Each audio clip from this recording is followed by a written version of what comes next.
Maminko, dneska máme 17. listopadu a slavíme výročí sametové revoluce. Mě by zajímalo, jakým způsobem jste s tatínkem prožívali tenhle den před těmi x lety a jak na to vzpomínáš dneska a co to pro tebe do dnešního dne nese za význam. Chtěla bys mi o tom povyprávět? Ráda. Pro mě ten čas byl mimořádným životním přelomem.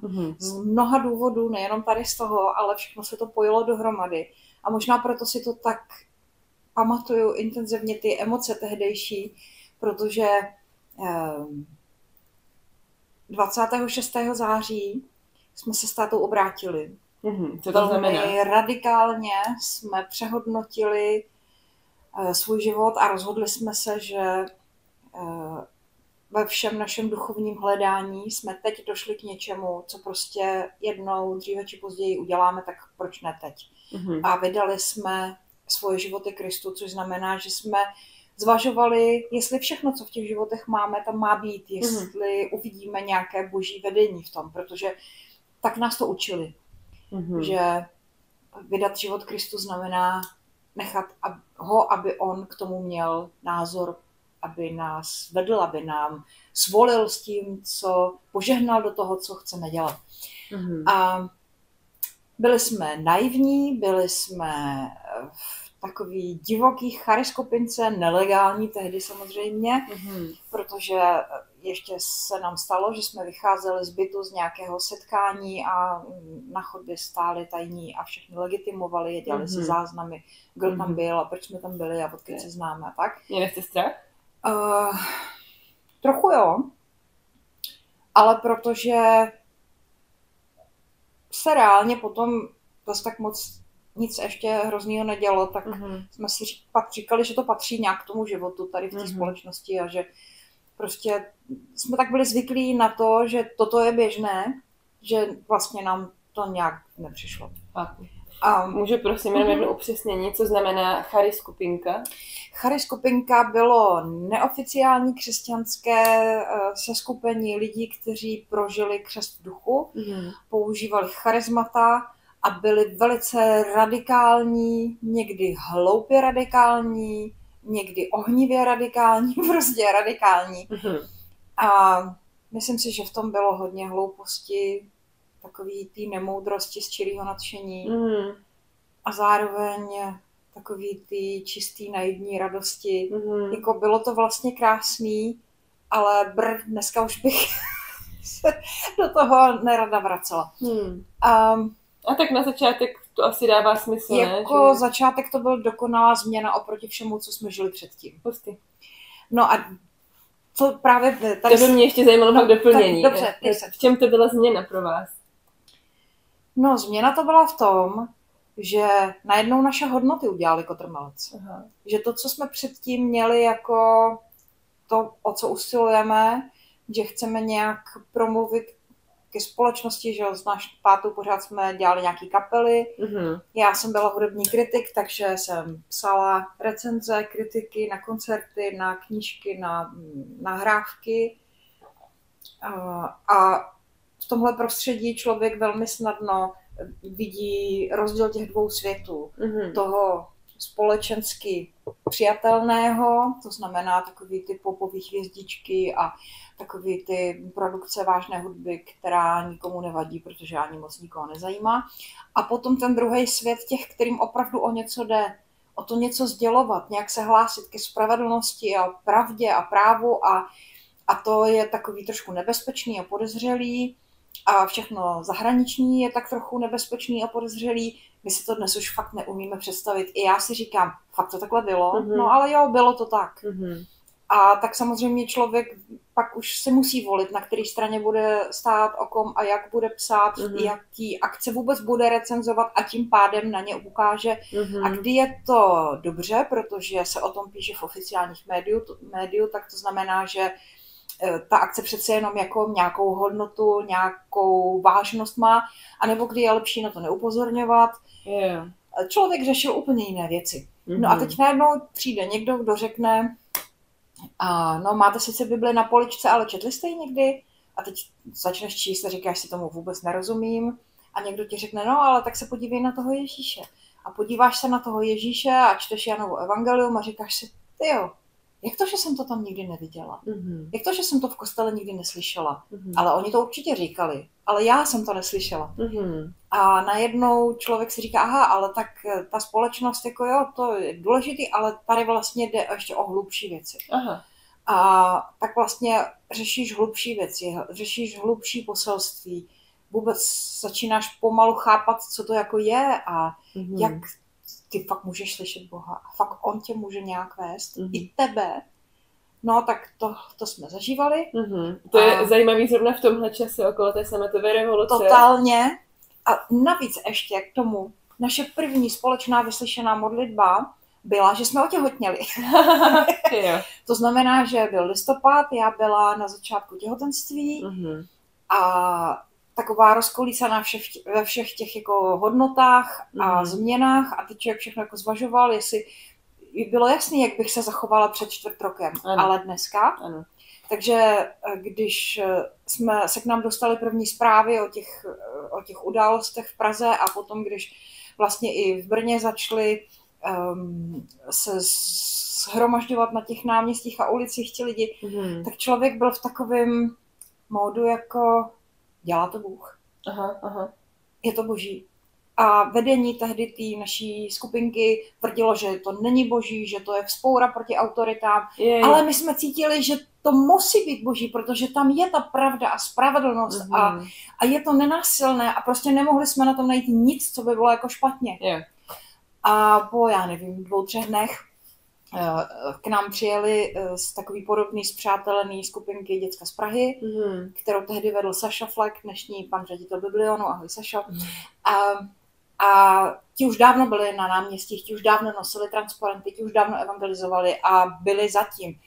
A my jsme si řekli, no jasně, teď jsme tomu rozuměli správně, což byl první krok ke zpochybnění našeho vedení, ale že to, co jsme prožívali, tak bylo správně, to byl Bůh. No a mě moc nedovolovali nikam chodit, protože jsem byla těhotná a protože o mě měli strach, takže já jsem seděla doma, měla jsem před sebou malou televizi, po boku tranzistorový rádio, abych o nic nepřišla a brečela jsem. Protože to byl Bůh.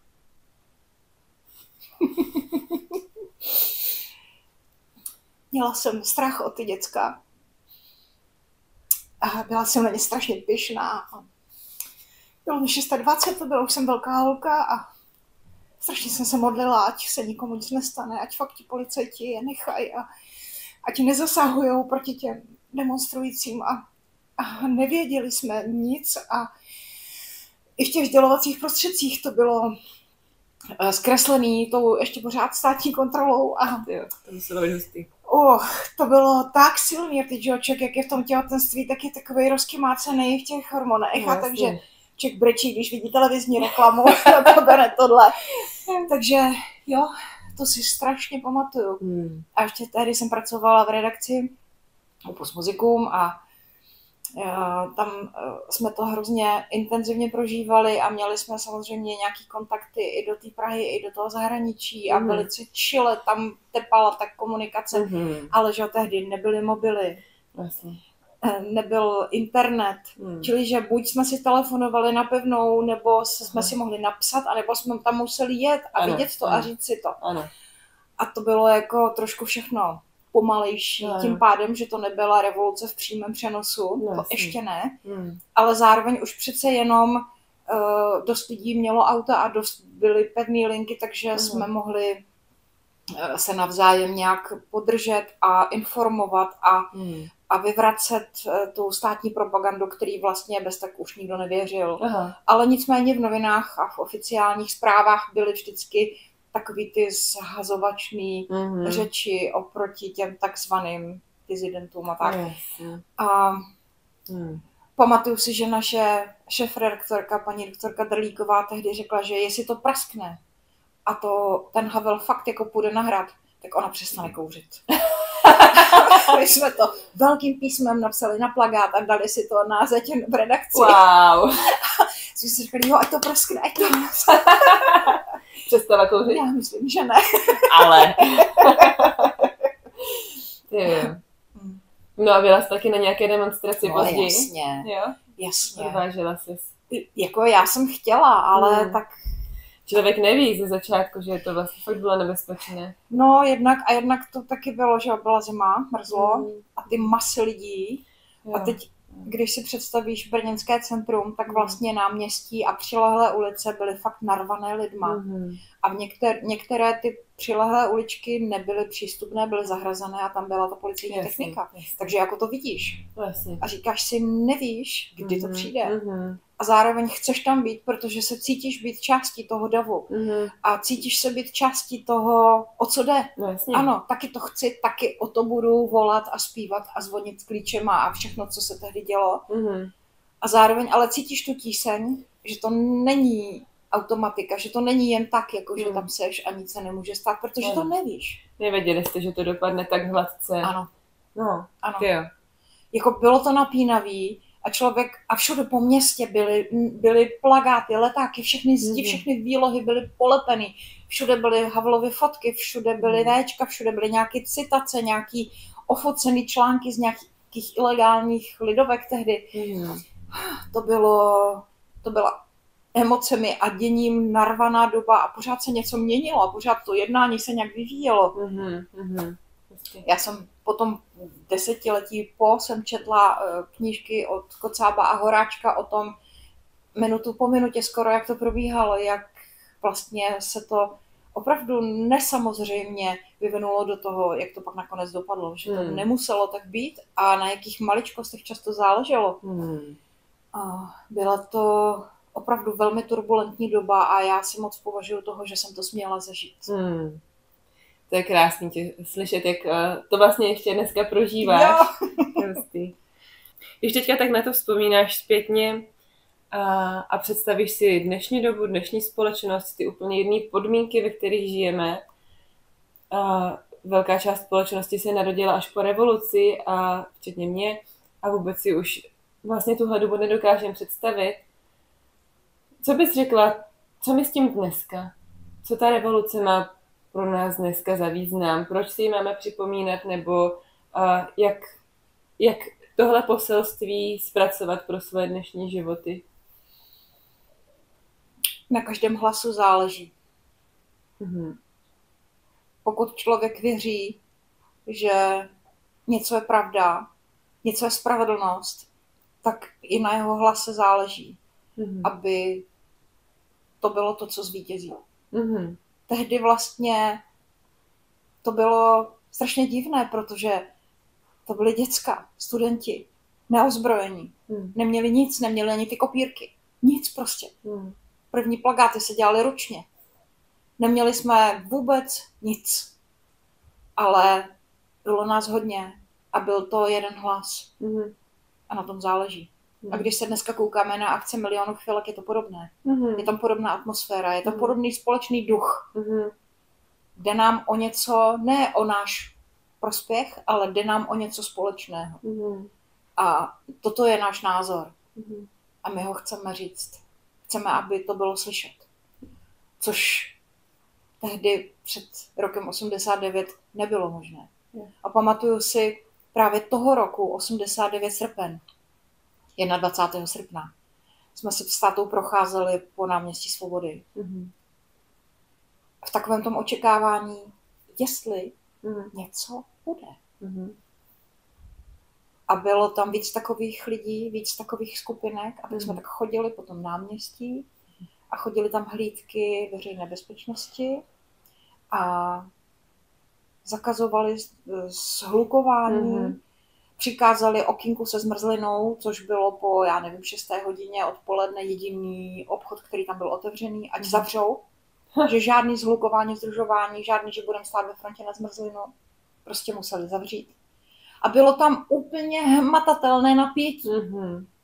Jako tam, kdyby někdo škrtl tou sirkou, kterou nevím, co tehdy mohlo být, kdyby někdo začal něco tam, vykřikovat, nebo zpívat, nebo něco dělat, mávat vlajkou třeba, nebo já nevím co, prostě kdyby někdo jako tou sirkou škrtl, tak to vybuchlo.